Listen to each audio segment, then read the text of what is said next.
आकांक्षा बढ़ाना, मैं जूही शर्मा। आप देख रहे हैं बीवीएम न्यूज खबर 24। आइए बढ़ते हैं आज की 10 बड़ी खबरों की ओर। तेजस्वी से ईडी की पूछताछ, 60 सवालों की लिस्ट तैयार। पटना ईडी ऑफिस के बाहर नारेबाजी कर रहे समर्थक, भारी फोर्स तैनात। लैंड फोर्स जॉब्स मामले में मंगलवार को ईडी बिहार के पूर्व डिप्टी सीएम तेजस्वी यादव से पूछताछ कर रहे हैं। तेजस्वी 11:30 बजे पटना के बाहर बैंक रोड स्थित ईडी दफ्तर पहुंचे।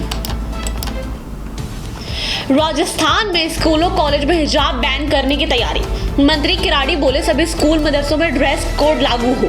दूसरे राज्यों से रिपोर्ट मांगी। साल 2021 दिसंबर में कर्नाटक के एक कॉलेज में एक छात्राओं को हिजाब पहनने से रोका गया था। विवाद इतना बढ़ा कि तत्कालीन राज्य सरकार ने स्कूल कॉलेज में हिजाब पहनने पर रोक लगा दी। कर्नाटक हाई कोर्ट में भी सरकार के पक्ष में ही फैसला सुनाया गया। हालांकि साल 2022 में सुप्रीम कोर्ट पहुंचे। इस मामले को लेकर जजों में इसे लेकर एक राय नहीं बन पाई थी। ज्ञानवापी तहखाने में पूजा मामले की सुनवाई आज। 4 महीने से चल रही थी दलील। 31 साल पहले व्यास जी करते थे पूजा, फिर शुरू करवाने की मांग। ज्ञानवापी के तहखाने में पूजा करने को लेकर आज वाराणसी डिस्ट्रिक्ट कोर्ट में सुनवाई होगी। 30 साल से व्यास जी के बंद तहखानों में पूजा पाठ नहीं हो रही है।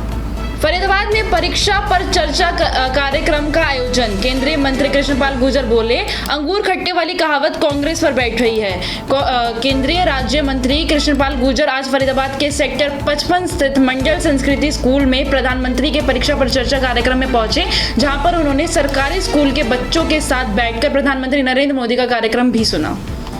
फरीदाबाद में ड्राइवर की बेटी ने किया नाम रोशन। खेलो इंडिया यूथ बॉक्सिंग में जीता कांस्य पदक।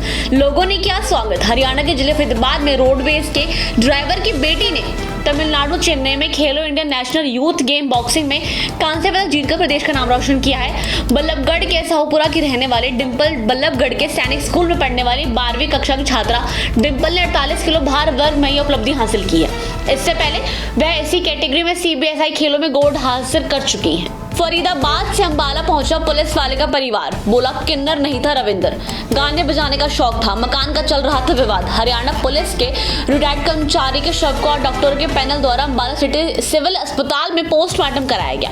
मूल रूप से फरीदाबाद के रहने वाले रविंदर राजकीय रेलवे पुलिस से रिटायर्ड होने के बाद अंबाला सिटी में कालका चौक के पास पिछले 6 साल से धर्म की बहन गोगी के पास रहता था। दरोगा सिपाही ने टीचर की स्कूटी में चरस प्लांट करवाई। पीड़ित बोला कॉलर पकड़ा, गाली दी, छोड़ने के लिए 1.5 लाख वसूले। दोनों सस्पेंड। कानपुर पुलिस के दामन पर एक और दाग लगा है। यहाँ दरोगा और सिपाही ने टीचर की स्कूटी में 500 ग्राम चरस प्लांट करा दी। इसके बाद टीचर को पकड़ लिया। पहले उसके साथ बदसलूकी की, फिर उसे थाने में ले गए और हवालात में डाल दिया। मंत्रियों के विभागों का आज हो सकता है बंटवारा। एनडीए कैबिनेट की पहली बैठक में 4 एजेंडों पर लगी मुहर। 12 को फ्लोर टेस्ट संभव। नीतीश कुमार के नेतृत्व वाली एनडीए सरकार में अब विभागों के बंटवारे पर मंथन का दौर शुरू हो गया है। सोमवार को मुख्यमंत्री नीतीश के साथ दोनों डिप्टी सीएम की लगभग 1 घंटे से ज्यादा मीटिंग हुई। बीजेपी सिर्फ 2 राज्यसभा के सदस्यों को करेगी रिपीट। जातीय समीकरण में फिट ना होने पर बाहर का दिखाएगी रास्ता। बीजेपी संगठन के चेहरों पर चलेगी दाव। 27 फरवरी को राज्यसभा के 10 सीटों के लिए वोटिंग होनी है। इनमें से बीजेपी के 9 राज्यसभा सदस्य हैं, जिसका कार्यकाल 2 अप्रैल को समाप्त हो रहा है। अब माना जा रहा है कि इन 10 सीटों में से 7 सीटों पर आसानी से जीत हासिल कर लेगी। यूपी के 12 शहर में फॉग, 4 में कोल्ड अलर्ट। लखनऊ वाराणसी में विजिबिलिटी 200 मीटर।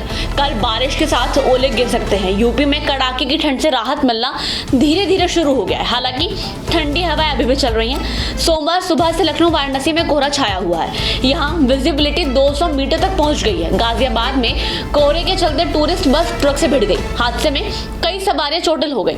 सभी को अस्पताल में भर्ती कराया गया। बस जयपुर से उत्तराखंड के टनकपुर जा रही थी। ऐसी ही तमाम खबरों के लिए देखते रहिए बीवीएम न्यूज खबर 24। तब तक के लिए हमें दीजिए इजाजत। नमस्कार।